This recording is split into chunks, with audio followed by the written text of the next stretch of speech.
واقعیت اینه که دلیل اینکه اینجا هستیم دفاع از قاتل طبیعتاً نیست.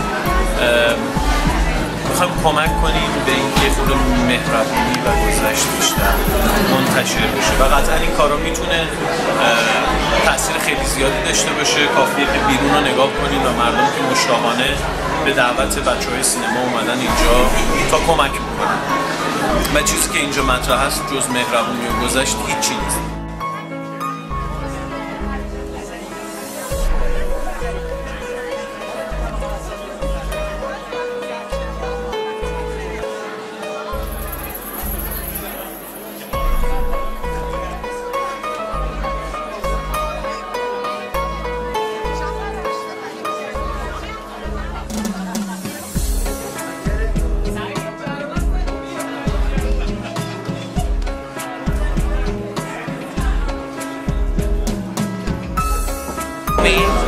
یه لحظه دیدم ادوالی دیدی چیکار کردم؟ بعد این چیه؟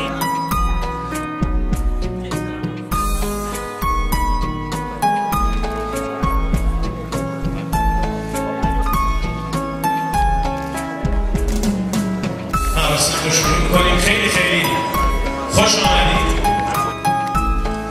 مهتاب درامتی و مهناز افشار که روی هم 100 میلیون تومان کمک کردن.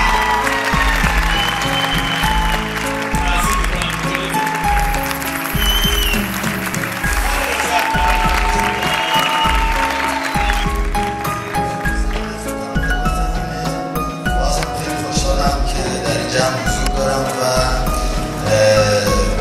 امیدوارم که همینطور ادامه پیدا کنه و ما هم توی حضور داشته باشیم. مسئله فقط جرایمیه که زیر سن بلوغ انجام شده و اصلا جنون بلوغ در تمام دنیا برای روانکاوی مسئله قابل بررسیه. خداوند این مرحمت رو من کرد که این پدر مادر باشم که انرژی من رو یک مسیر دیگه انداختم، ولی همه بچه ها این لطف رو خداوند شامل‌ترشون نکرده و متاسفانه بستر بعضی از خانواده‌ها و محله‌ها خودش جرم خیزه. یعنی خودمون جاها اگر آدم‌های خیلی عادی‌تر هم زندگی کنن ناخودآگاه پتانسیل و انرژی جوانی به سمت جرم و جنایت میره.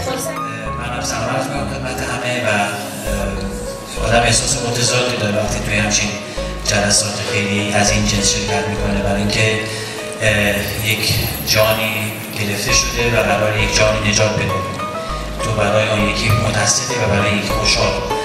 شرایط این زندانی ها و این کسانی که در معرض قصاص قرار گرفتن به شدت بررسی میشه توسط هیئت‌های مختلف و بعد معرفی میشن به آدم‌هایی که لازمه برای نجات جانشون و اجرا نشدن امر قصاص براشون کارا مثلا گلریزانی انجام بشه. داریم آقای هدایتی و من جمعاً 100 میلیون تومان کمک کردیم.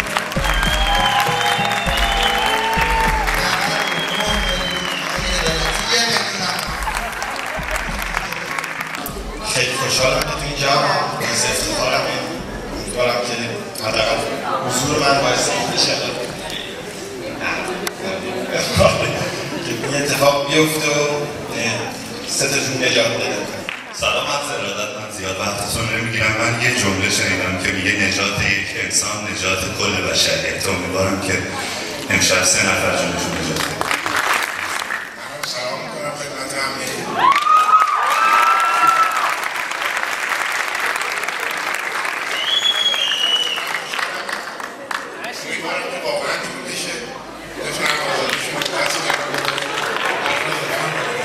پروژه طبقه حساس 20 میلیون تومان به اضافه فروش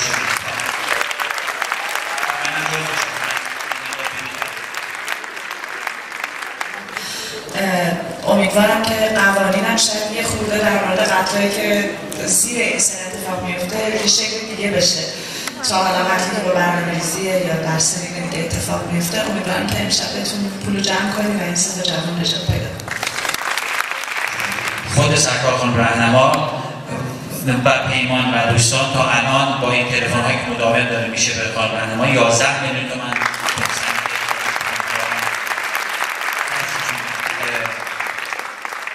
آقای مصطفی انصاری درست بودم؟ بله. نمیدونم تشریف دارن اینجا؟ تشریف ندارن. ایشون هم خب محبت کردن و مبلغ 100 میلیون تومان. تو سالی که گذشت من تجربه این رو داشتم که یه 2-3 تا همچین شکل دور همیهایی رو حالا با نگاه های دیگه رقم بزنیم. واقعیتش اینه رفیق خیلی درجه ای که من که اینجاست از زنجان، علی خلعتبری، یه بار رفتیم با هم زنجان، توی سالن خیلی کوچیکتر از اینجا 2 میلیارد و نیم پول جمع کردیم. الانم من خیلی راحت میتونم رو صفر کنم، ردیف به ردیف پول جمع به همین ردیف اول دوم پول دارم دیگه ها، ردیف سوم سر بالا باشه من صداش میکنم. چقدر شما؟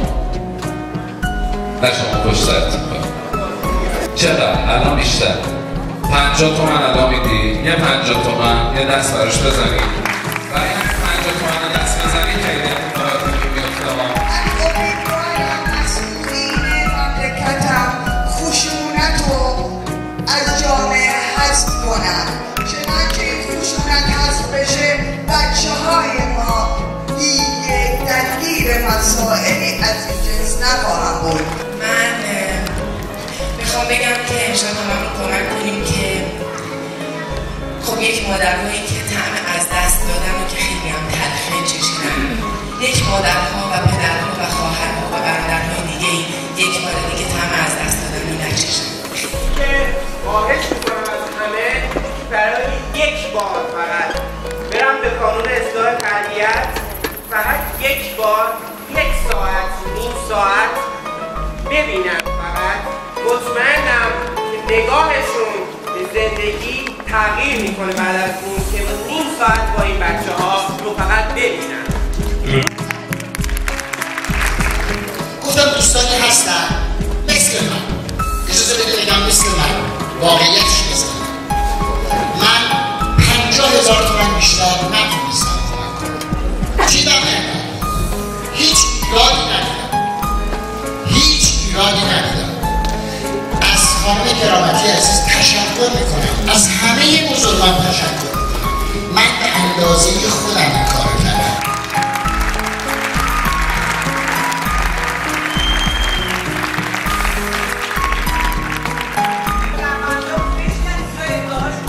اجازه بدین بعد از فیلم بفرمایید.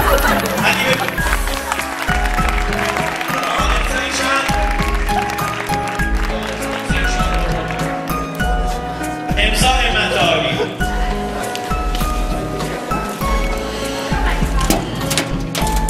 نه به خودتون میدم. پول به خود خانم رهنما، به خود آقای عطاران، به خود خانم توسلی، خود خانم کرامتی، هر کسی هست.